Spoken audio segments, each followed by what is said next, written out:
All right, so this is the second part of the rheumatology video. You can see everything we're going to go over today, including some high yield stuff like lupus and rheumatoid arthritis. Try to make this as brief as I can and basically just the high yield stuff. Thank you as always for the support, the nice comments. Everybody who's subscribed to the YouTube subscription page, I really do appreciate the support. If you want to buy some t-shirts, I'm also selling them. You can see links below the YouTube videos, just a way to support the channel if you'd like. All right, so let's go ahead and get started with rheumatology, and we'll start with polymyositis and dermatomyositis. So I'm grouping these together because they're both idiopathic inflammatory myopathies. They have a lot of overlap. Dermatomyositis is essentially just polymyositis with a rash. Don't overcomplicate these because they can become very overwhelming if you try to memorize every single detail. Just know the basics for the exam and move on. Really quick for the patho, both poly and dermatomyositis, they're both autoimmune conditions. Polymyositis involves CD8 T cells that have essentially gone rogue and are attacking and destroying muscle fibers. Dermatomyositis, you have an unknown factor that activates your C3 protein, leads to a cascade of events which ultimately results in the attack and destruction of muscle capillaries and small arterioles. So both poly and dermatomyositis, they're much more common in women, as pretty much everything I'm going to go over today, and pretty much in most autoimmune conditions, it's going to be more common in women. So definitely be on the lookout for that with these types of conditions. Be looking for a female in the vignette. So let's talk about the clinical manifestations as well as the physical exam findings, because this is where a lot of the high yield stuff is. So muscle weakness, proximal, progressive, and symmetric. So muscle weakness is going to be the most common clinical manifestation of both poly and dermatomyositis. Classically, it's going to be symmetric and involve the proximal muscles, so like the hips, the shoulders are going to be really common. And it's the reason why in a vignette you'll always see them saying, or often see them saying, the patient's having difficulty climbing stairs, getting up from a chair, raising their arms above their head. Usually the muscle weakness will be progressive, gradual worsening over a period of weeks to months. Recap, remember, clinical manifestations for both is going to be muscle weakness. Muscle weakness will commonly be proximal, so shoulders, hips, usually progressive over weeks to months, and symmetric, so both sides affected. All right, so for polymyositis, muscle weakness is really the only clinical manifestation you need to know. Dermatomyositis, though, in addition to the muscle weakness, you also got some pretty high yield skin stuff, so let's talk about that next. So there's three things you need to know for dermatomyositis. That's Gotron papules, heliotrope rash, and photodistributed poikiloderma.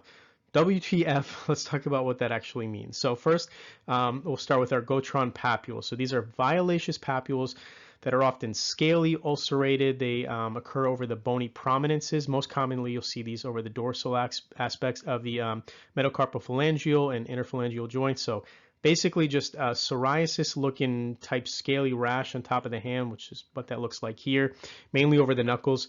That's your Gotron papules. So next we have our heliotrope rash. So heliotrope rash or heliotrope eruption, this is just a rash on the periorbital skin. So a rash around the eyes. It's most common on the upper eyelid. So really just remember a rash surrounding the eyes for heliotrope rash, and that's what that looks like there. So Gotron papules and heliotrope rash, those are your pathognomonic features of dermatomyositis. Anytime you see or hear something's pathognomonic for a certain disease, that should mean to you this is going to be on the exam. So if you see those two mentioned, right away be thinking of dermatomyositis, memorize those. There is one other finding that also seems to come up a lot. That's the photodistributed poikiloderma. That is a difficult word to say. You also may see it called the shawl sign or the V sign, just because of where it's distributed on the body. It's a complicated name to say, but it's really simple. This is just a rash or hyperpigmentation that shows up anywhere that's exposed to sunlight. Classically, though, and this is the way you'll see it in the vignette, and the way you should learn it is it's going to be on the upper back, neck, and upper chest, and you can see those areas here. And that's why they sometimes call it the shawl sign, like you're wearing a shawl over the shoulders, or the V sign, like a V-neck shirt, kind of in that distribution. So look for it in those areas. So dermatomyositis, remember Gotron papules, rash on the knuckles, heliotrope rash, rash around the eyes, and photodistributed poikiloderma rash, basically around the upper chest and back. I'll have a way for you to remember them at the end. Now for diagnosis, you start with your labs. Specifically, you first start with your muscle enzymes. So there's a bunch of different muscle enzymes you can test for. Creatine kinase, though, is the most sensitive muscle enzyme, and it's the one commonly that you'll use for testing for this condition. Also be on the lookout, though, for elevated aldolase. You can even have an elevation of your muscle-derived enzymes like your LDH, AST, ALT. Next, we have the myositis-specific antibodies, your anti-Jo1 and your anti-Me2. There's actually a bunch of myositis-specific antibodies, but these are the two that you really need to focus on. I have a couple ways to remember these antibodies. So one way is to remember that instead of dermatomyositis and polymyositis, remember myositis. So like polymyositis or dermatomyositis, and obviously the Mi and Jo and myjo helps you remember the anti-Jo antibodies and the anti-Me2 antibodies. So remember, and then I'll go over another mnemonic at the end. Anyways, these myositis specific antibodies, they're far from perfect. They're really only positive in around 20 to 40% of people. They also take weeks to come back from the lab, but they love to ask about these on the exam, so you have to know them. Make sure you're thinking of poly or dermatomyositis if you see these mentioned, and specifically if you see anti-Me2 mentioned, you need to be thinking of dermatomyositis, as anti-Me2 antibodies, they're highly specific for dermatomyositis. Remember that, anti-Me2 specific to dermatomyositis. And then you have your biopsies, muscle and skin biopsies. You're not going to do this in every patient, but if you can't confirm the diagnosis from clinical manifestations and lab results, then you can perform a biopsy to confirm the diagnosis and rule out other differentials. Now there's other diagnostic tests I'm not going to go over: electromyography, skeletal muscle imaging. For the exam, there's 4 things to know for diagnosis: creatine kinase, anti-Jo, and anti-Me2, and then your biopsy in that order, and then you're done for diagnosis. Let's talk about treatment next. There's really just one med that you need to know, and that's going to be your glucocorticoid. So steroids are first-line treatment. Nice and easy. Steroids are started at high doses for the first several months, then they're slowly tapered to the lowest effective dose, normally for around 9 to 12 months. You have some other agents I wouldn't memorize, but hydroxychloroquine is great to clear up the skin manifestations in dermatomyositis, but does nothing for the muscle disease. Then you have some steroid-sparing agents like methotrexate that can be used as well. For the exam, focus on your high-dose glucocorticoids. That's what you need to know. All right, so between polymyositis and dermatomyositis is the one you'll likely get tested on because it has the pathognomonic findings as well as the more specific anti-Me2 antibodies. So that's the one you should focus on. And here's how you're going to remember everything you need to know for dermatomyositis. So first, on the exam, they're not going to give you a 49-year-old female that presents to the office today complaining of Gotron papules, a heliotrope rash, and photodistributed poikiloderma. It's not so crucial to remember those ridiculous names because in the vignette, they're going to say she presents with a rash or papules on her hands, eyelids. So you really just need to remember where they're going to have these dermatologic findings, and then also remember those specific anti-Me2 antibodies. So how do you remember this for the exam? Well, from now on, instead of dermatomyositis, you're going to remember it as permatomyositis. All you do is replace the D with the P, and now you have perm, P-E-R-M, permatomyositis. And why perm? Because when you think of this disease, I want you to think of a lady getting a perm. She's sitting in a chair, her hair is in the perm helmet thing, whatever you call that, and she's getting the work. She's getting her nails done, her eyebrows waxed. She's got that little cape or shawl thing, this thing you wear at like the beauty salon or the barber shop, and she's just relaxing and having some me time. She's having some me time. She's relaxing, and then obviously me is spelled M-I. So that's the visual you need to create. Lady in a chair, getting her hair permed, getting her nails done, eyebrows waxed with the caper shawl thing they were in the salon, having some me time. So all of that means, obviously, so she's having her nails done. That helps you remember the Gotron papules that are going to be over the knuckles and the hands here.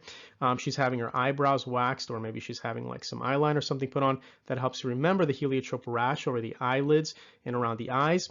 And then she's wearing that little cape or shawl thing here, and that's right over the area that your photodistributed poikiloderma is, your shawl sign. See here and here, the upper shoulders, the back, and the chest, right over where that little cape or shawl thing is. And then obviously she's having some me time. She's relaxing, having some me time. And that helps you remember dermatomyositis, aka permatomyositis, is associated with anti-Me2 antibodies. Remember, instead of dermatomyositis, permatomyositis. Remember this lady, all the stuff she's got going on here, and it'll help you remember all of your clinical manifestations you need to know for the exam. All right, so that is dermatomyositis and polymyositis. Let's move on to a much easier one, reactive arthritis. This one's fairly simple, just a few things that you need to know here. So reactive arthritis is just an arthritis that starts after an infection. That's it. Now, what infection should you be looking for? This is generally going to be a GI or GU infection, so gastrointestinal or genitourinary infection. So if you suspect reactive arthritis in the vignette, make sure you're looking for them to mention that the patient recently had a bout of diarrhea or urethritis. What specific bugs should we be looking for? So when we're talking about our GI bugs or enteric bacteria, there's really a bunch of Salmonella, Shigella, Campylobacter, C. diff. Don't get too hung up on memorizing those, but when it comes to your GU bugs, your genital pathogens, there's really only one you need to know, and that's chlamydia. Chlamydia trachomatis, if you remember one infective organism that can lead to reactive arthritis, let it be chlamydia. This is the one they'll often give you in the vignette, so remember that. Clinical manifestations, so generally 1 to 4 weeks after the infection, your clinical manifestations will start to pop up. The immune system commonly targets the lining of joint spaces, which is why we get our arthritis, but it can actually affect a number of other areas as well. So let's start with our peripheral arthritis. This is commonly going to be asymmetric oligoarthritis, so mainly affects the lower extremities, especially the knee. They'll probably mention the knee in the vignette. There are some other MSK manifestations just to be familiar with. They may have enthesitis, which is inflammation of the insertion site of tendons. They may have dactylitis, which is inflammation of the digits, sometimes referred to as sausage digits. This is going to be more common in patients with chlamydia infection. And then really, that's basically all you should know for your MSK stuff. Mainly just focus on the arthritis, especially the lower extremities like the knee. And then next, let's talk about some of the extra-articular signs and symptoms. There's two that you need to be familiar with. The first is going to be your ocular symptoms, so inflammation of the eye like conjunctivitis, anterior uveitis, keratitis, whatever part of the eye is inflamed. And then we have our GU symptoms, so dysuria, pelvic pain, urethritis, cervicitis, prostatitis. Now, the three things I went over just now form this triad. The triad consists of arthritis, conjunctivitis, and urethritis. Now, this actually only occurs in a small subset of patients. Around 1/3 of all cases of reactive arthritis is this triad. There's definitely other clinical manifestations that can present from this condition, like oral lesions, cardiac manifestations. But for the exam, you damn well better know this triad because they love to ask about it. So how do you remember the triad? Well, you can remember the famous mnemonic. It's not mine, but it's a really good one. It's can't pee, can't see, can't climb a tree. So can't pee because of the genitourinary symptoms, the urethritis. You can't see because of the ocular symptoms like the conjunctivitis, and then can't climb a tree because of the arthritis. So can't pee, can't see, can't climb a tree, and you remember the clinical manifestations you need to know for reactive arthritis. Now, diagnosis, this is mainly a clinical diagnosis, meaning there's no single definitive diagnostic test. There's no validated diagnostic criteria.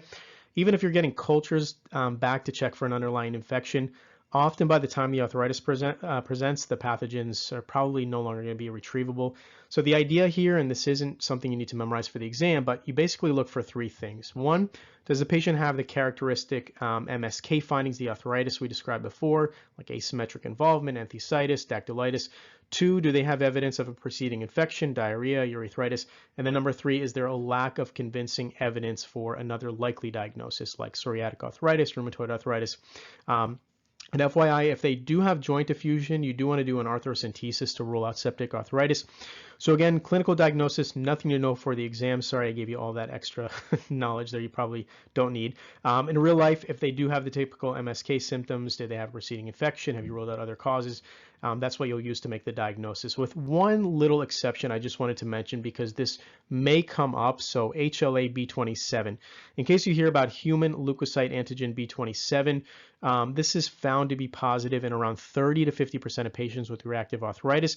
So it's something that, if positive, can help support the diagnosis, but by no means does a negative test rule out reactive arthritis. Just a little FYI in case that comes up. So for treatment, not really a lot to know here. First, treat the underlying infection. This is pretty straightforward. If they have chlamydia, give them doxy, etc.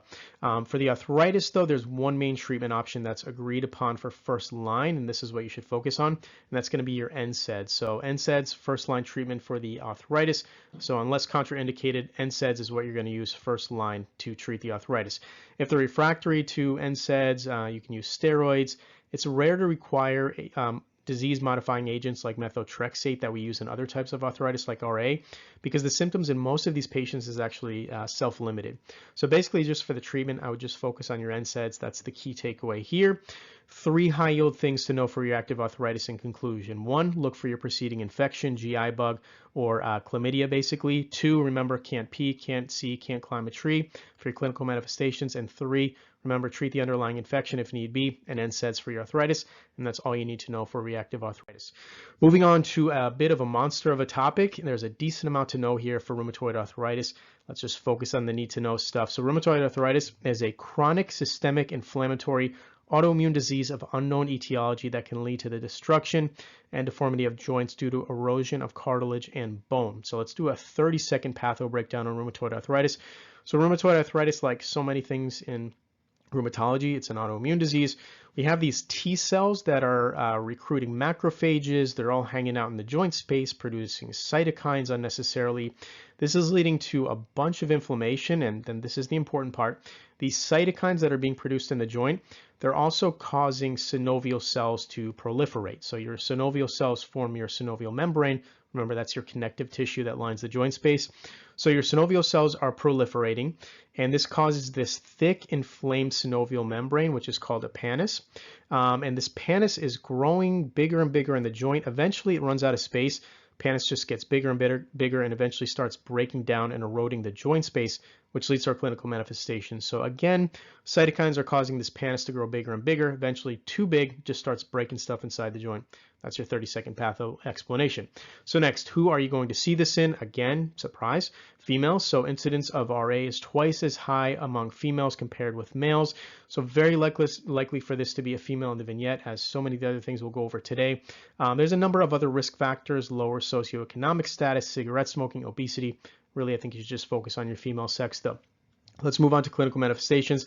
There's a lot of high yield stuff to know here. So there's a lot of things to know for the clinical manifestations for RA, but luckily they all start with an S, or at least I've created a way for them to all start with an S for the sake of memorization. So if you can remember your 7 S's for clinical manifestations for RA, you'll be good for the exam. And of course, I'll have a way for you to remember them at the end. So first, symmetric. Symmetric joint involvement in RA is a characteristic feature, meaning if the left hand is affected, the right hand will likely be affected too. This isn't 100%, of course, in real life. This may be less apparent early on in the disease, but what you need to know is to start separating real life findings from your exam questions. They're 2 completely different things. When you're studying for an exam, the exam is going to give you the most common presentation. So for the exam question, they're going to give you symmetric joint involvement. Count on that. Next S is swollen. So this is an inflammatory arthritis. So it makes sense the affected joints would be swollen, tender, and warm. Next S is soft. So soft, warm, boggy joints, they're typical of RA. If they mention the joints are hard and bony, it's not RA. You should be thinking of osteoarthritis instead. So remember, soft, boggy joints. Next S, small joints. So rheumatoid arthritis has a predilection for the small joints of the hands, wrist, and feet. So it's not impossible, but it's less likely you'll see this in the shoulders, hips, spine, etc. So remember, your small joints, more common to be affected: hands, wrists, feet, etc. Next S, spares the DIP. So classically, RA is going to spare the last knuckle, the distal interphalangeal joint, the DIP. It's not impossible for the DIP to be affected, but if you see DIP involvement, this is more likely to suggest a diagnosis of osteoarthritis rather than RA. So remember, RA classically spares the DIP. Next S, 60 minutes or more. So in all types of inflammatory polyarthritis, like rheumatoid arthritis, you're looking for morning stiffness for extended periods of time. Depending on the literature, some is going to say over 30 minutes, others say over 60 minutes. The key here is that the morning stiffness in RA is sustained, and that'll be what's going to help you differentiate from osteoarthritis, where the morning stiffness in osteoarthritis, if present at all, is usually transient, only lasts for a few minutes at most. Last S is going to be your swan neck deformity. So there's a number of different joint manifestations that RA can cause: boutonniere, swan neck, bowstring deformity. We don't see them as often as we once did, just due to the early initiation of DMARDs, which I'll go over soon. But I do remember swan neck deformity coming up on an exam question. So if you see this mentioned, this is typically seen in advanced RA and commonly caused from the erosion of the extensor tendon from chronic synovitis. It causes, let's take a look here, it causes the DIP joint to flex and the PIP joint to hyperextend. So your middle knuckle is going to be hyperextended, Last knuckle is going to be flexed, and it kind of looks like a swan neck, I guess. So that's your last S. So for clinical manifestations and physical exam findings, remember your 7 S's: symmetric, swollen, soft, small joints, spares the DIP, 60 minutes, and swan neck deformity. Now, if you need help remembering those 7 S's, I got you. Here's the second part of the mnemonics. So let's take a look at that here. And by the way, if you ever look at my creations in Microsoft Paint and think, wow, this guy really chose the wrong career field becoming a PA, he really missed his calling, he could have been a great artist or graphic designer. Yeah, I think that sometimes too. So anyways, I used to remember rheumatoid arthritis, like with 7 S's at the end. And when you say rheumatoid arthritis and you say that out loud, what do you sound like? You sound like a snake. So every time you see rheumatoid arthritis on an exam question in school, say that in your head. Obviously, don't say that out loud, and just picture a snake. But it's not just any snake. It's a stuffed animal snake. So like a little plush toy snake. And a stuffed animal snake is obviously soft, and that helps you remember the first S, that the joints are soft and boggy. Next, the stuffed animal snake, he oddly has hands and feet, which is super weird, but that's going to help you remember it, because snakes don't often have or ever have hands and feet. And that helps you remember that RA commonly affects the small joints of the hands and feet. Next, the snake is holding an identical timer in each hand, and each timer is set at exactly 60 minutes. So the identical timer in each hand helps you remember the symmetric findings. And the fact that the timers are set at 60 minutes helps you remember the morning stiffness for over 60 minutes. Next, you can see his stomach is super swollen, like most snakes when they have a really big meal and they eat too much. The swollen stomach helps you remember the joints will be swollen in RA.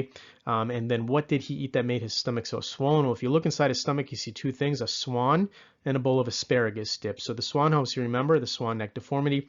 And then the asparagus dip that he ate helps you remember spares the DIP. Asparagus dip, DIP, okay? And that visual combined helps you remember the 7 S's of rheumatoid arthritis. So recap, you have a soft plush snake, helps you remember soft joints. He's got human hands and feet, affects the small joints of the hands and feet. He's holding an identical timer in each hand, both set to 60 minutes, symmetric and morning stiffness over 60 minutes.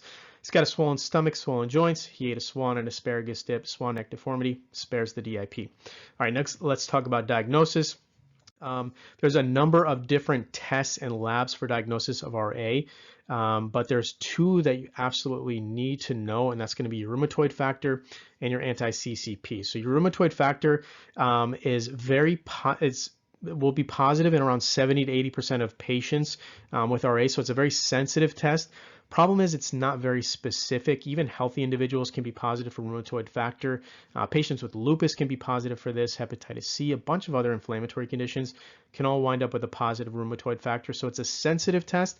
It's just not very specific. So if we want a specific test, that's going to be our anti-CCP. So anti-citrullonated peptide antibodies or anti-cyclic citrullonated peptide. Just remember anti-CCP. This test is very specific for rheumatoid arthritis, meaning if this is positive, it's very likely RA and not something else. The specificity is generally over 90%. Some literature states as high as 95 to 98% specific for RA. Not to get into the unnecessary details, but you can actually have both of these come back negative, the rheumatoid factor and anti-CCP, and you could still make the diagnosis of RA. It's called seronegative RA. Just a little bit of extra knowledge, not really anything to know for the exam. So in conclusion, know your rheumatoid factor, know your anti-CCP, and quick tip, if you get an exam question and they say which of the following is most specific for the diagnosis of rheumatoid arthritis, you've narrowed it down to your rheumatoid factor and anti-CCP. You can't remember which one it is. Remember, the word specific has 2 C's in it, and so does anti-CCP. That helped me get an exam question right, so hopefully that'll help you too. All right, so 2 things to know for your diagnosis: rheumatoid factor, anti-CCP. That's the high yield stuff. There's obviously other modalities you can use in diagnosis that I'm not going to go over: X-ray, ultrasound, because the exam questions, they're most likely going to give you your serologies. That's what you need to know. Let's talk about treatment next. So for treatment, 2 things you need to know: NSAIDs, DMARDs. First, your NSAIDs. Plain and simple, these are for symptom control. If the patient has contraindications to NSAIDs or inadequate response to NSAIDs, you can give them steroids. Not really much to know here, except for the fact that NSAIDs, they only treat the inflammation and pain. They don't do anything to alter the course of the disease or to prevent destruction it can cause. And that's why the next class of meds is the most important for rheumatoid arthritis, and one you damn well better know, that's your DMARDs. So methotrexate, these are disease-modifying anti-rheumatic drugs. There's a few meds in this class: hydroxychloroquine, sulfasalazine, but if there's one you're going to memorize, make sure it's methotrexate. Methotrexate is the most commonly used DMARD because compared to the other meds, it has a faster onset of action, greater efficacy, better long-term tolerance, Remember methotrexate. You should be good for the exam if you remember that one. Why is it so important that we start patients on this class of meds in the first place? So patients diagnosed with RA should be started on these drugs as soon as possible, as soon as you make the diagnosis of RA, because once the damage is done, it's irreversible. There's no going back. So starting in this class early, starting on this class of meds early in the diagnosis can reduce and prevent the irreversible joint damage. So remember, unless there's a contraindication, everyone with RA gets a DMARD. That DMARD will likely be methotrexate. From an exam standpoint for treatment, just remember those two things: NSAIDs or steroids for treatment, and DMARDs to prevent disease progression. Real life, it's obviously a little more complicated than that. There's other options, but for the exam, this is what you need to know. All right, so for rheumatoid arthritis, there's a lot of info. What do you absolutely need to know? Remember your 7 S's for clinical manifestations: symmetric, soft, swollen, small joints, 60 minutes, spare the DIP and swan neck. Remember that beautiful snake I made for you. Remember your rheumatoid factor and anti-CCP for diagnosis. Anti-CCP is the specific one. Remember your 2 C's in specific and anti-CCP. And then the main takeaway for treatment is going to be your DMARD, specifically methotrexate, and that is rheumatoid arthritis. Moving on to Sjogren syndrome, another easier one compared to rheumatoid arthritis. So this is a systemic autoimmune disease characterized by lymphocyte infiltration of exocrine organs. So there's a problem with the exocrine glands, autoimmune induced inflammation of exocrine glands, especially the lacrimal and salivary glands, and this leads to diminished function of these glands with a resultant dryness of the eyes and mouth, along with a bunch of other problems. You can have primary and secondary types of this condition. Primary isn't associated with any other conditions, where secondary can be associated with another underlying rheumatic disease like rheumatoid arthritis, lupus. Your focus should really be on the primary type. So clinical manifestations, there's 3 things you need to know when it comes to Sjogren syndrome, and that's going to be dry eyes, dry mouth, parotid gland swelling. Those are the common ones you need to know. That'll definitely be in the vignette. In real life, the disease spectrum is much more broad. It's a systemic disorder. You can have extraglandular organ involvement of the skin, joints, heart, GI tract, but for the exam, all you need to memorize is dry eyes, which is also known as keratoconjunctivitis sicca. Patient may complain of irritation, grittiness, itching, foreign body sensation in the eye, so look out for that. Next thing is dry mouth, also known as xerostomia. By the way, these 2 symptoms, dry eye and dry mouth, they're going to be by far the most common. So dry eyes and dry mouth are present in over 85% of patients with primary Sjogren's syndrome. And then the last one, which is parotid swelling. So other salivary glands can be involved, like the submandibular, but the parotid is going to be the most common. This is what it looks like. This is a pretty dramatic representation of it. So for the exam, remember your dry eyes, dry mouth, parotid gland swelling. Be thinking Sjogren syndrome if you see that. So next, for the diagnosis, there's no one single best test to diagnose this condition. You make the diagnosis based on appropriate clinical features combined with laboratory testing. No one specific test is going to rule in or out the disease. With that kept in mind, though, let's talk about the 2 diagnostic tests they're likely going to ask you about on the exam. First one is going to be your anti-Rho SSA and anti-LA SSB. So these are your anti-Rho and anti-LA antibodies. This is probably the one you're going to be tested on. Anywhere from 60 to 80% of patients with primary Sjogren's will test positive for one or both of these antibodies. The problem is these can also be positive in patients with lupus, even some healthy individuals without Sjogren's. So it's a good test, but it's not perfect. You're usually going to order these antibodies in conjunction with your ANA and your rheumatoid factor. The other one I think you should know is the Schirmer test. So this one's often tested on, and the Schirmer test is quite literally taking a dry piece of sterile paper, putting it in someone's eyes, which that's what that looks like here, that you suspect has Sjogren's, and then you measure how wet the paper gets over a period of 5 minutes. It's a very simple idea, but it works well, and you should definitely know it for the exam. And then as a final note, if there's any lingering doubt about the diagnosis after doing your labs, physical exam, etc., you can use a salivary gland biopsy to establish the diagnosis. So outside of the clinical manifestations, the highest yield thing to know for Sjogren's are the diagnostic tests I just went over. You need to remember those. They're probably going to test you on them. I know I got some questions on those. The way that I used to remember anti-Rho and anti-LA and Schirmer test is by, instead of remembering Sjogren syndrome, I would remember Sjogren syndrome. So Sjogren instead of Sjogren. And what's slow and green? A frog. And that helped to remember a Sjogren frog landed in my cup of sherbet or sherbet. I don't know how you say that or pronounce it. So create that visual in your head. You have a cup of sherbet. that little frozen fruit drink, and a frog landed right in it. So Sjogren is now Sjogren. Just remember it as Sjogren, and you're going to remember the Sjogren frog landing in this poor kid's cup of sherbet. So Sjogren frog landed in my cup of sherbet. Frog, the second two letters are RO. That helps you remember anti-ro. Landed, first two letters are LA. That helps you remember anti-la. And then sherbet sounds like Schirmer. So that helps you remember the Schirmer test. That worked for me. Hopefully it'll work for you. So just remember Sjogren instead of Sjogren, and then remember that Sjogren frog landing in your cup of sherbet. Remember that visual.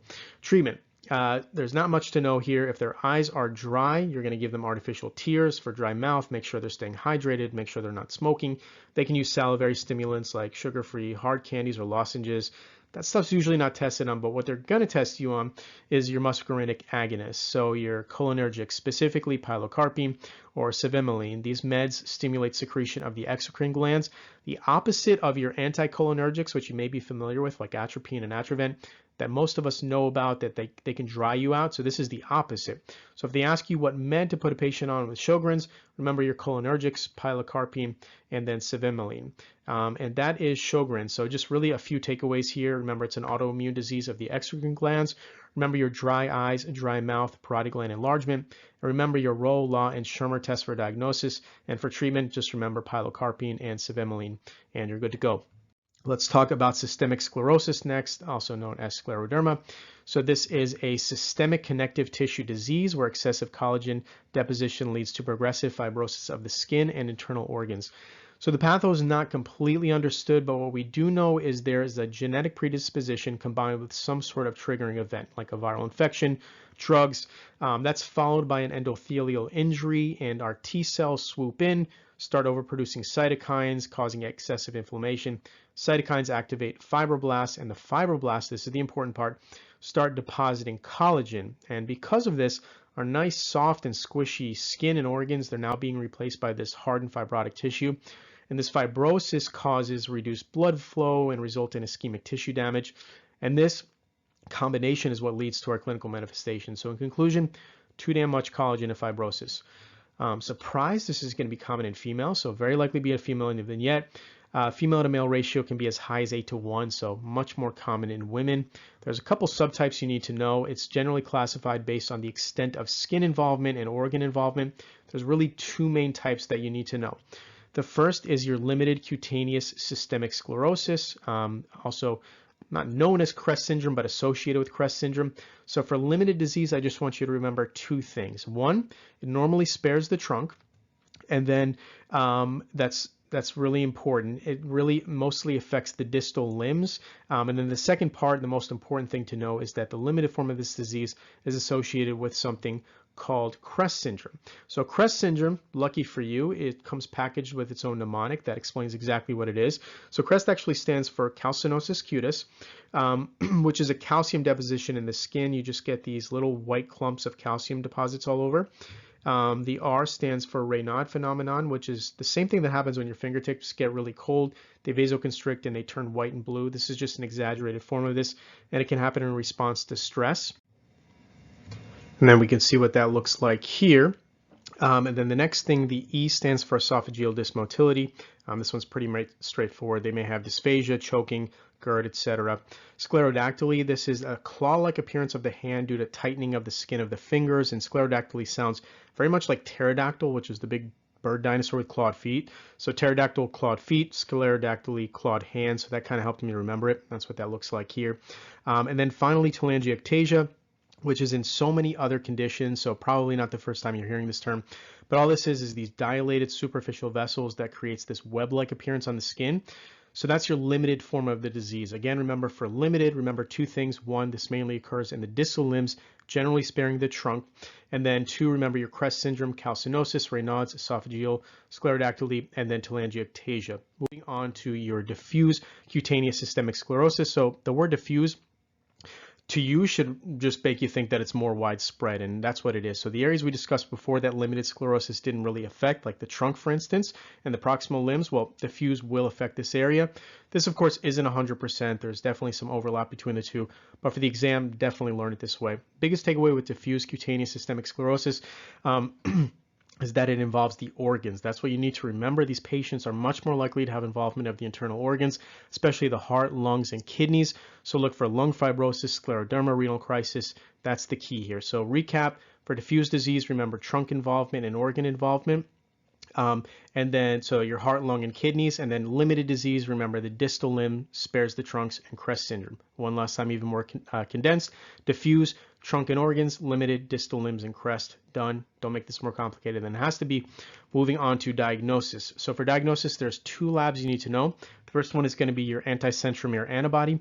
So the presence of this antibody is most often associated with a limited subtype. Only about 5% of patients with this antibody will have diffuse disease. So if they give you a positive anti-centromere antibody on an exam question and they ask you which is the most likely diagnosis, it is 100% on an exam question limited disease, aka crest syndrome. And that's why instead of remembering this antibody as anti-centromere, you're going to remember it as anti-crestomere. That's how I remembered it. So no longer anti-centromere, is now known as anti-crestomere in your mind. Just replace it in your head. You'll get the question right. Next antibody is going to be your anti-topoisomerase, also known as your anti-SCL antibody, SAL70 antibody. And this one you need to know is most commonly associated with diffuse disease. It also carries a higher risk of severe interstitial lung disease if it's positive. So remember, anti-crestomere associated with limited disease, anti-topoisomerase, aka SCL70 antibody, is associated with diffuse disease. There's a couple other labs you can use. Of course, your ANA, your anti-nuclear antibody, which is just a very sensitive test, and it's going to be positive in approximately 95% of patients, just not specific for anything. It can be positive in so many other conditions. You can also use your anti-RNA polymerase 3 antibody. But for the exam, I promise you, focus on your anti-centromere, aka anti-crestomere, and anti-topoisomerase.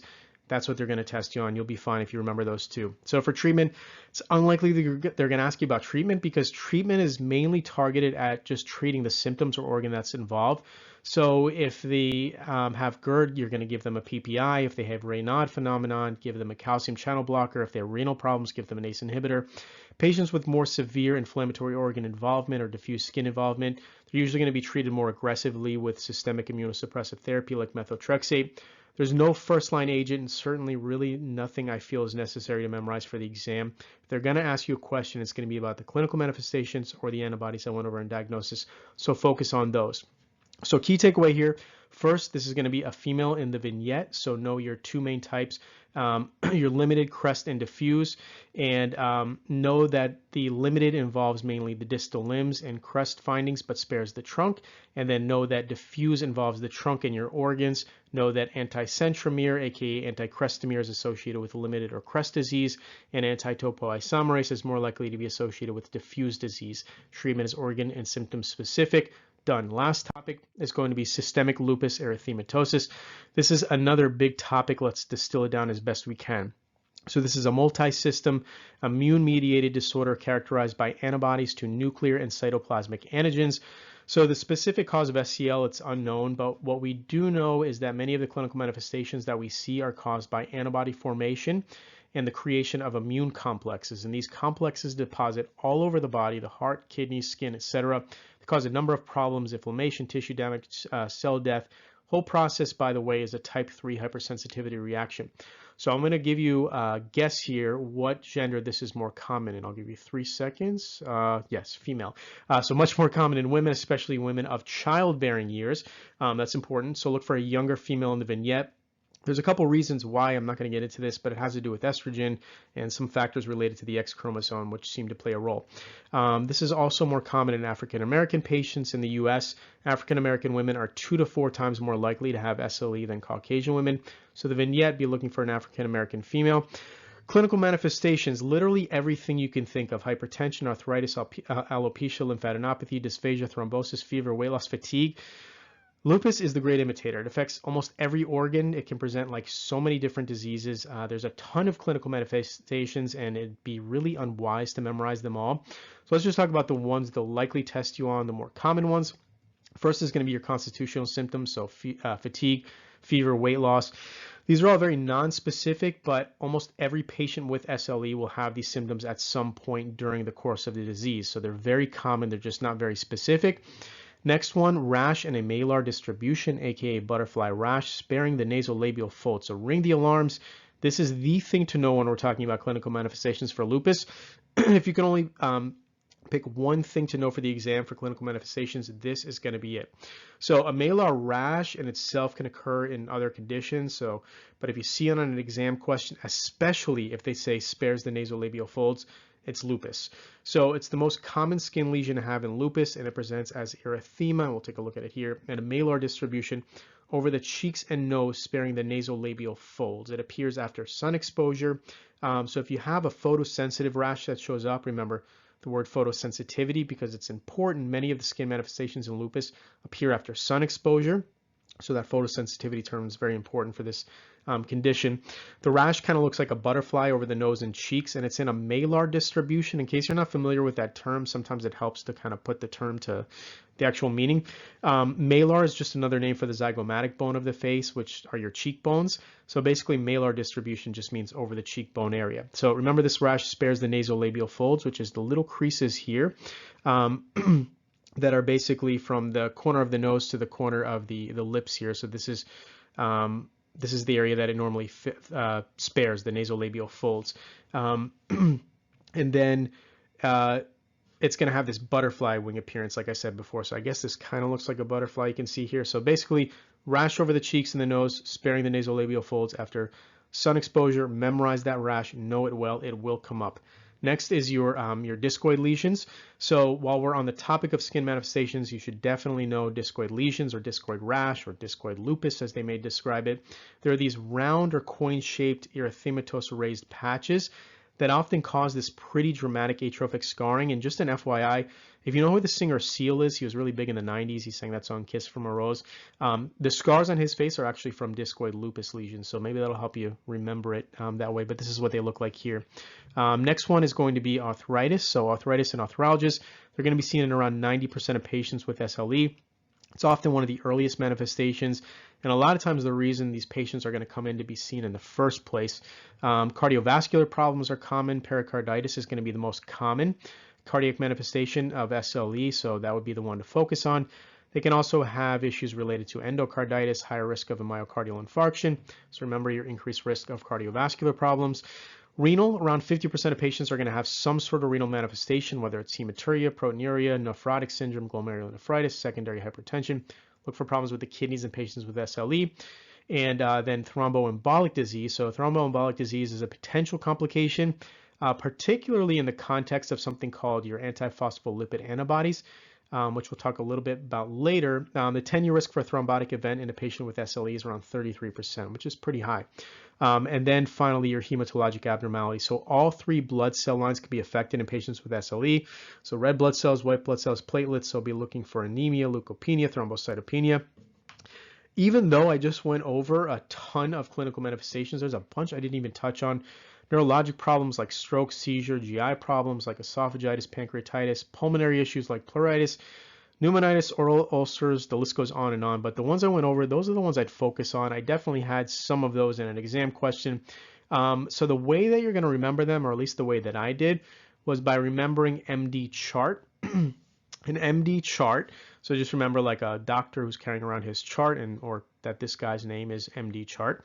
And that stands for malar rash, discoid lesions. The C stands for both constitutional and cardiovascular manifestations. The H stands for hematologic abnormalities. The A stands for arthritis, R for renal, and then T for thromboembolic disease. So if you can remember that, you can remember most of the main things. I'd say if you're going to remember just like one or two, definitely remember that malar rash that spares the nasolabial folds and the discoid lesions. Those are super high yield. Let's talk about diagnosis next. So the diagnosis of lupus, like so many things in rheumatology, it's complicated. It's not based off of any single lab result or imaging study. You basically have to recognize the spectrum of clinical manifestations accompanied by the supportive serologic studies. You have to exclude a number of alternative diagnoses. It's not easy. With that being said, from an exam standpoint, it's definitely a lot easier. Really, there's just a few labs that you need to know. Let's first start with your ANA, your anti-nuclear antibodies. So like I've talked about before, this is it's a good screening test. This is basically where you start. If you suspect a patient has lupus, start with your anti-nuclear antibodies, your ANA. It's very sensitive. It's positive in virtually all patients with SLE. The problem is, like I've gone over before, it's just not a specific test. It's positive in a bunch of other conditions. The reason you get this test is basically because if it's negative, it's not to say it's impossible for this to still be lupus, but much less likely. So screen first with your ANA, start here. If they have lupus, around a 95% chance this is going to be positive. And then you move on to your more specific labs, the ones that you really need to know. And that's going to be your anti-dsDNA or anti-double-stranded DNA and your anti-Smith antibodies. So those are the two that you should really focus on for lupus. They're both highly specific for lupus. Remember that, Smith and double-stranded DNA, associate those two with lupus, very important. All right, so I have a mnemonic for these two. It's definitely a weird one. So the word lupus, it sounds like loo and piss. So the name Lou and piss, like Lou is taking a piss or peeing.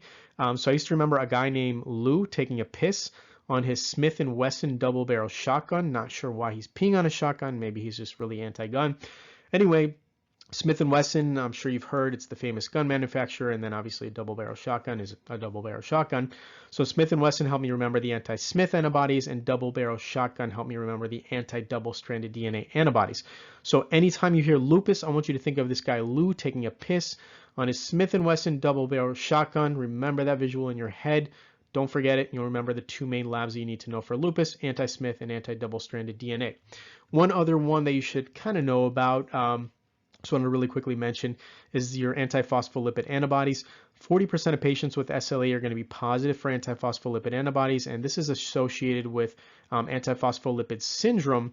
And patients with this syndrome are at a high risk of venous and arterial thrombosis, miscarriages. So I just wanted to mention that just in case it comes up. Remember, don't forget your anti-Smith and anti-dsDNA, double-stranded DNA. So for treatment, there's a whole lot of things to know for lupus, but the good thing is for meds, there's really just one med that you should really focus on, and that's hydroxychloroquine. So all patients with lupus need to be on hydroxychloroquine unless they have a contraindication. So lupus, hydroxychloroquine, lupus, hydroxychloroquine, hydroxychloroquine, lupus. Associate the two in your brain forever. This medication improves constitutional and your MSK symptoms. It improves the mucocutaneous manifestations, all the skin stuff we talked about before. It even has a positive impact on patient survival. So remember this medication for lupus. And then also just be aware, steroids and NSAIDs and some immunosuppressive agents like mycophenolate can also be used for treatment in combination with hydroxychloroquine. Steroids are really useful in severe life-threatening cases where you can use these high-dose IV pulses of methylprednisone to control the disease and halt the tissue injury. But the main takeaway here, do not forget hydroxychloroquine. So lupus triple distilled. This will be a female in the vignette. She will likely present with the MD chart manifestations. Screen with your ANA, then remember, Lou took a piss on a Smith & Wesson double-barrel shotgun, anti-Smith, anti-double-stranded DNA. Those are the specific ones. And then treatment, remember hydroxychloroquine, and that is lupus. Let's wrap it up with 5 quick questions. Question 1, 42-year-old female presents to the office complaining of heartburn, small white lumps on her fingers, as well as a tight feeling in her hands that makes it difficult to make a fist. On physical exam, you note telangiectasias on the palms and face. Labs are positive for both anti-nuclear antibodies as well as anti-centromere antibodies. What diagnosis should be suspected in this patient? So that is going to be your limited systemic sclerosis, aka CREST syndrome. So the patient has a very classic presentation, presents with a number of the manifestations of CREST syndrome. We see the calcinosis cutis, the small white calcium deposits in her hands. She has heartburn, which is from the esophageal dysmotility disorder, telangiectasias, as well as the tightening of the skin of the hands. This is classic limited systemic sclerosis, which we all know will generally have a positive ANA, and most importantly, a positive anti-centromere antibody test, aka anti-crestomere. I really could have just said that and nothing else, and you should have been able to pick out the diagnosis. Question 2. 47-year-old female presents to the office complaining of dry mouth and dry eyes for several months. She has used over-the-counter eye drops with minimal improvement. Physical exam reveals dry mucous membrane and swollen parotid glands. You explain to the patient you will be performing a test to assess for tear production. What is the name of the test that will be performed? So that is going to be your Schirmer test. This patient very likely has Sjogren syndrome, which of course we'd also need to test our anti-Ro, anti-LA, ANA, but she has all the classic clinical manifestations, dry eyes, dry mouth, parotid gland enlargement, and then the test that we perform to assess for tear production is the one called the Schirmer test. Question 3, a 51-year-old female presents to the office today complaining of muscle weakness. She describes difficulty combing her hair and rising from a chair. On physical exam, you note a rash around the eyes and eyelids, violaceous papules over the dorsal aspect of both hands, as well as erythema across the shoulders, upper back, and upper chest. Labs are drawn which show an elevated creatine kinase level as well as positive anti-Me2 antibodies. What treatment should be initiated in this patient for the suspected diagnosis? So right away, seeing all the things I just went over, I hope you're thinking of Dermatomyositis, aka Dermatomyositis, and then we know the first line treatment for that is going to be glucocorticoids. So this patient has Dermatomyositis. She has the Gotron papules, heliotrope rash, decreased muscle strength, the Shaw sign, plus the elevated CK and anti-Me2 antibodies. It's about as clear cut as you're going to get. So we know for dermatomyositis, glucocorticoids are the cornerstone of your initial therapy. This is usually prednisone at a dose of 1 milligram per kilogram per day. Question 4, 41-year-old female has symptoms consistent with rheumatoid arthritis and labs are drawn to assist in making the diagnosis. The physician assistant informs the patient that her rheumatoid factor as well as a very specific antibody for rheumatoid arthritis are both elevated. Which antibody specific to rheumatoid arthritis is likely elevated in this patient? So that is going to be your anti-citrulinated peptide antibodies, aka your anti-CCP antibody. So your anti-CCP antibodies are very specific for RA, over 90% specific to the disease. So if they ask you the most specific test for RA, generally this is going to be your anti-CCP, whereas the rheumatoid factor is more sensitive but not as specific. And as I mentioned before, if you can't remember which one's specific, remember for RA, the one that's spelled with 2 C's, like in specific has 2 C's, anti-CCP has 2 C's in it, so that's going to be your specific one. Last question, question 5. 26-year-old female presents to the office complaining of fatigue, joint pain, and a low-grade fever for the past few weeks.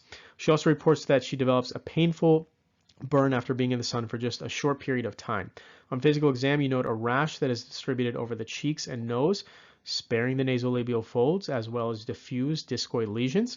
What would be the best initial test to order on this patient? So the initial test is going to be your anti-nuclear antibody, your ANA. This patient has or likely has systemic lupus erythematosus.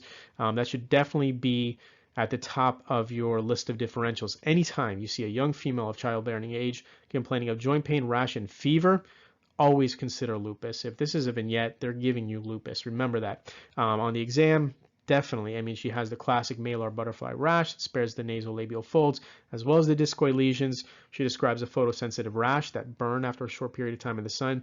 And then the best initial test for a patient you suspect may have lupus is going to be your ANA, anti-nuclear antibodies. This is not a specific test, but it's very sensitive, and this is where you'll always start screening for lupus and then proceed to your more specific antibodies, your anti-double-stranded DNA, and your anti-Smith antibodies. All right, that is rheumatology. Part 2, I hope that was helpful. Thank you as always, and good luck on your Pance, your Panre EORs, and good luck in PA school.